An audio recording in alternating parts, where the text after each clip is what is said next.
Okay, howdy and welcome, AP historians, to our first lecture, a Unit Zero lecture covering the foundations of world history. In this lecture, I'm going to start at the beginning, the first humans of the Paleolithic or the Stone Age, the Old Stone Age, and end this lecture with the Agricultural Revolution, an event that takes place about 10,000 years ago and is basically the invention or discovery of farming or agriculture. Archaeologists have dated some of the oldest fossils of anatomically modern human beings, or Homo sapiens, to about 200,000 years ago. A lot of these fossils being found throughout East Africa in what's known as the Great Rift Valley, although some recent excavations may push that year back by 100,000 years or more. It'll be some time until we have enough data to know that. These early human ancestors of ours coexisted at that time with several other related species of hominid, right? The group that humans and the great apes are in, if you plot sort of animals on a giant family tree, we would belong in that group, the hominid group. Neanderthal, Homo erectus, Homo habilis. These groups you've probably heard of before. Some of them coexisted with these early Homo sapiens in a kind of Lord of the Rings style world where there's several actually distinct kind of races of human being on the planet at the same time. By far, the longest period of human existence is in this Stone Age period, where humans existed as hunting and gathering nomadic bands and tribes that roamed areas searching out vegetables and fruits and roots that they could gather and eat, and animals that they could hunt down and kill to eat. Mostly what we find are egalitarian societies, right? Societies with few material possessions, meaning very little distinction between the rich and the poor, and also very little evidence of much distinction between men and women in terms of their role in society and within the tribe. A lot of this is based on not necessarily even archaeological evidence, but anthropological evidence. Interviews with people in tribes that today live like our ancestors from 100,000 years ago, 200,000 years ago, like the Hadza people in Tanzania, or the San people, the Kalahari Bushmen of southeast or southwestern Africa. Starting about 100,000 years ago, based on fossil evidence, and continuing over the next 100,000 years or so, humans began to migrate out of Eastern Africa and into the other parts of the world, right? Beginning to people the areas we know as the Middle East today and South Asia, and then move into Europe and Northern Asia, Northern sort of Central Asia, down into Australia and some of the islands there, and eventually even cross land bridges that existed at that time to cross into the Americas and scatter across all the continents except for Antarctica. And part of the way that they were able to do this had to do with the climate of the Earth at the time. At that time, the Earth was in the midst of an ice age, meaning that a lot of the fresh water of the world was locked up in these giant glaciers, these ice sheets that covered the northern and southern regions of the globe. And what that did, having all that water trapped, was lower the sea levels by something like 120, 130 meters, exposing these land bridges. All right, if you know something about what the Earth looks like today and compare it to this map, paying special attention to, for example, northwestern America, right? If you see where Alaska is, you'll notice that it blurs right into what we call Russia today, right? That all the lakes and little features of Canada at this time are one giant miles high glacier. If you look in Europe, you'll see there is no island of Great Britain, right? It's one big landmass. People could walk to that area. Africa is connected to the Middle East in a greater degree than it was in the past. The Persian Gulf doesn't exist. Australia and some of the islands of Indonesia are in one big, massive continent. And so the peopling of the earth was facilitated by these land bridges because of the ice age that had lowered sea levels by a football field or more. And these maps can be fun to look at, right? On the left here is a map of sort of northwestern Europe. You see where land once existed that is now under the ocean, right? Who knows what archaeological remains are hidden from us in these places where people once lived, but that we can no longer get to. These migrations and movements of people continued up until not that long ago. The peopling of the Pacific Islands continued up until sort of the time period when we're going to start our class. The 1200s or the 1300s is when some of the settlers would arrive in places like New Zealand. Now, these are different than these early migrations because these people populating the Pacific Islands knew about agriculture, knew about how to grow their food consistently, right, and establish these societies. And they were not exploring necessarily, but willfully colonizing these areas. Now, this period of time is what's known as prehistory, all right? The prehistoric period refers to the time before written records.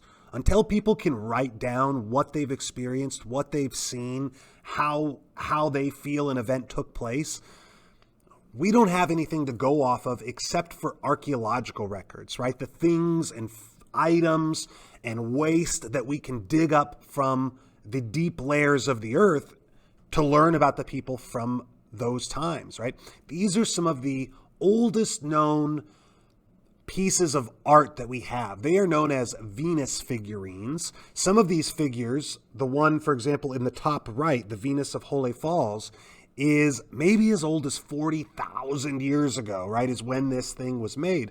All of these figures seem to represent women, all right? What the purpose of these statues are has been widely debated by archaeologists. Are they mother goddesses? Are they fertility statues? Are they self-portraits of female artists? Today, over 200 of these figurines have been discovered, and they all share some basic similarities, right, in how they're formed and how they're representing women. What their purpose is remains debated. Personally, I've always liked that mother goddess idea, mostly based around the consistency and how these things look, right? I like the idea that they maybe belong to some early mother goddess religion, but we just don't quite know right now. These are some of the oldest examples in humans past of figurative art, right? Making art that is intentionally supposed to represent something else. But as far as art that maybe isn't supposed to be figurative, we have much older examples, right? These items were all taken from what's called Blombos Cave in the southern part of Africa, in South Africa, as a matter of fact, and date to about 100,000 years ago, right? The stone carved in the top right, if you can see the zigzag patterns scrawled in there, this seems to be one of the oldest items we can find that has human markings on it, right? That has been modified by people for some reason or another, right? Whether what that is exactly supposed to represent or show, is it just a neat design? Is it some kind of a map? Is it some kind of early symbol that we might describe as writing? We don't know.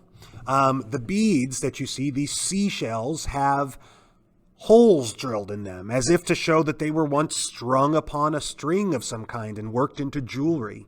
You can see this very, very well-crafted spear point found in Blombos Cave, 100,000 years old, and people were carving things like that out of the rocks around them.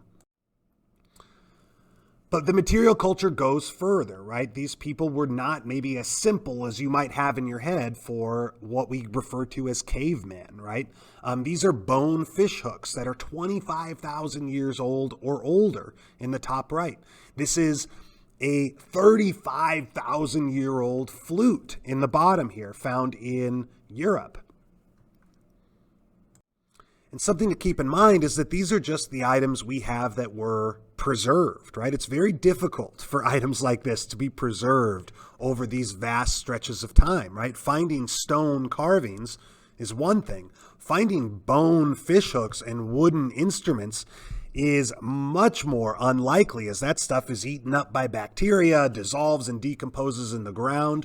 And so it may or may not be the case that there were items maybe even older than this that now might be, like I said before, either under the ocean or lost to the ravages of time.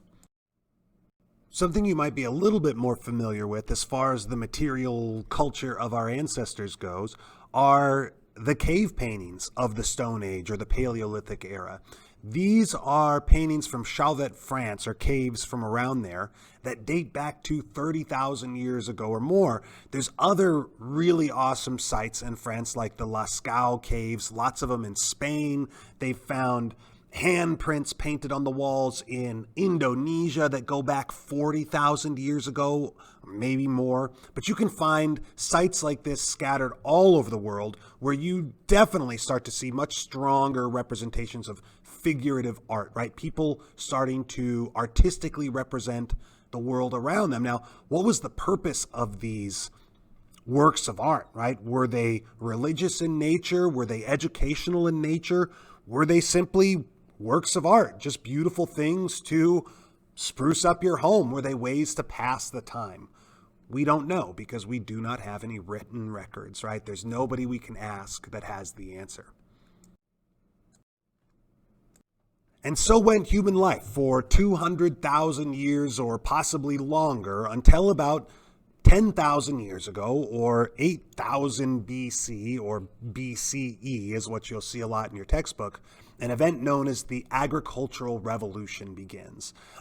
This has to do with a warming climate, the melting of glaciers, and the earth becoming more hospitable to plant life once again, and humans moving about to places that had previously been maybe off limits in a sense, ecologically or environmentally.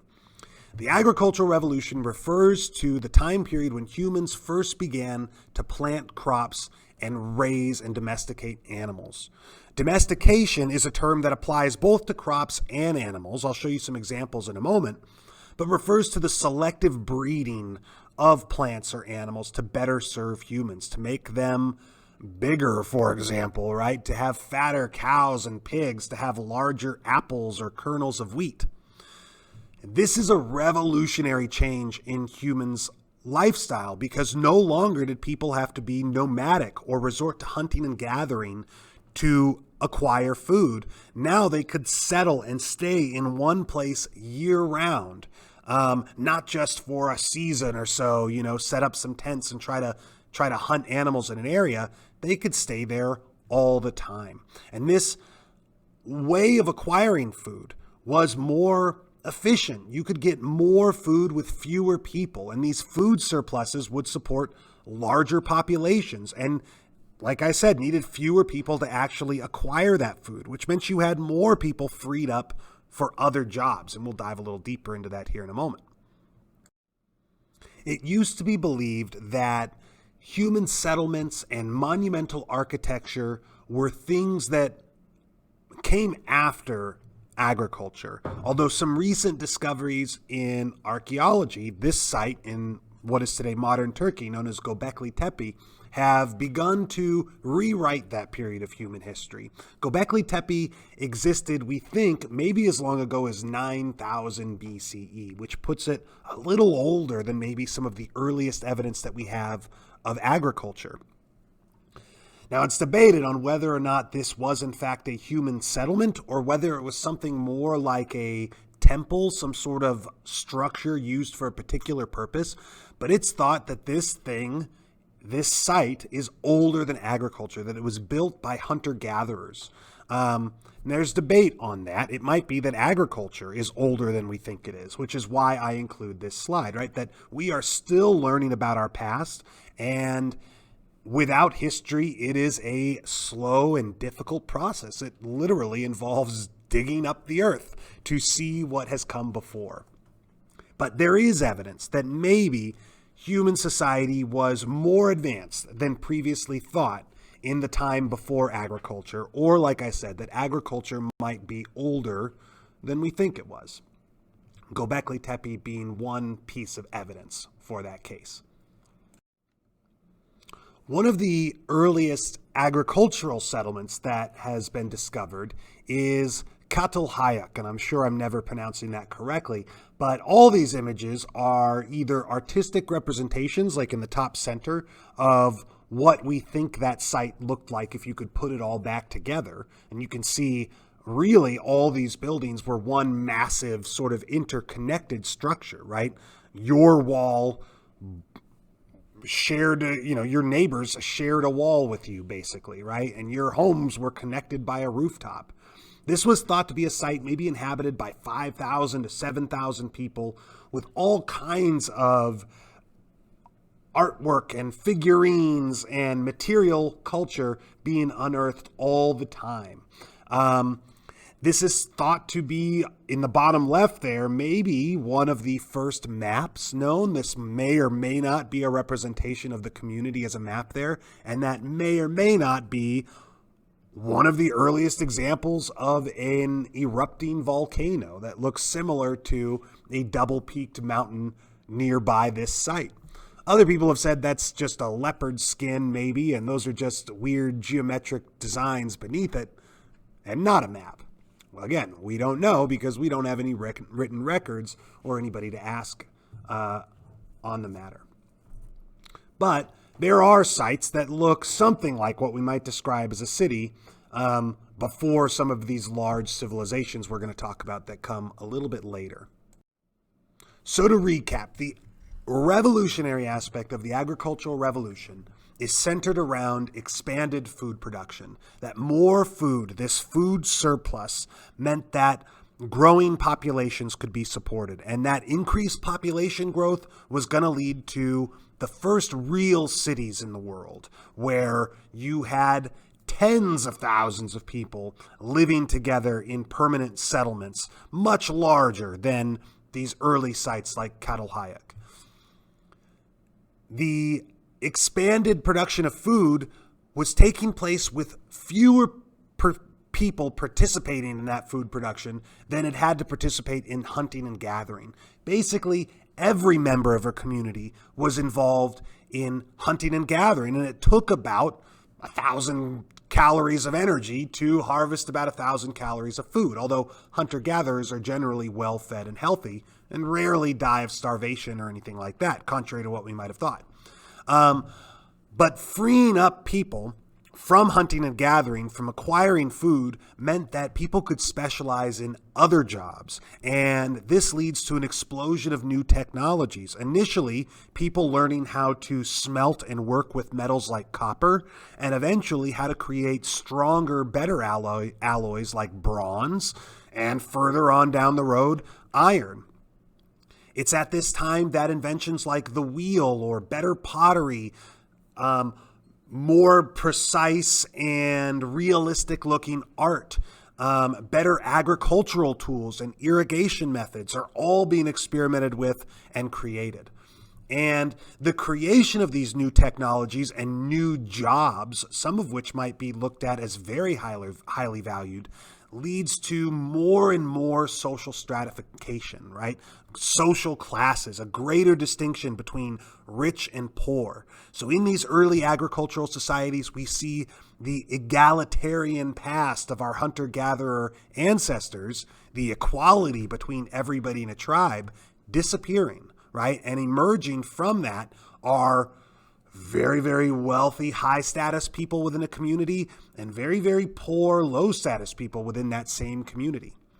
As a part of this growing expansion of food production, early governments were required, right? Larger governments were required to organize labor, to dig irrigation canals, to manage the land, to manage the flooding of farms, right? That would release this water through these irrigation canals, and when water would be released here or released there so that everybody got their share. And when disputes emerged, governments and bureaucrats were needed more and more often to regulate those disputes and legally decide who was in the right. And it's thought that it's agriculture that kind of makes all of this stuff possible and changes the nature of human life and gives us what we refer to as the first civilizations, what will make up the second lecture in our foundation unit, where we'll talk about the Sumerians and Egyptians and the Indus Valley civilization and a few of the others, and some of their great creations, such as writing, which is where we truly get historical records, right? Once people start writing stuff down. Now, there is some debate as to what the first food was that was, grown as the first crop. Some recent scholarship points to things like the fig, and I've seen others point to things like various wheats or barley, legume type plants. But the fig seems to be one of the earliest known domesticated crops. Domestication, like we said, is a process that turns plants and animals, alters plants and animals in a way that makes them better for human use. A great example of that is corn, which comes from the teosinte plant, a relative of grass, like corn is sort of a relative of grass. You can see on the left the quarter-sized stalks of what looks basically like a kind of wheat. All right, that is the ancestor of corn, and through a process of natural selection or selective breeding, humans were selectively choosing the teosinte plants that produce the largest kernels and the largest edible parts of those plants and replanting those and not replanting the teosinte plants that had very small kernels, right? And over a period of thousands of years in native sort of Central America, the crop of maize or modern corn emerges. You can see wild wheat varieties and later domesticated varieties where there are more kernels of wheat and larger kernels of wheat on each plant. You can see a wild boar and a Duroc pig, the domesticated pig, which has lost its tusks, is less aggressive, and is a fatter, bigger animal that you're going to get a lot more calories out of than perhaps most wild boars.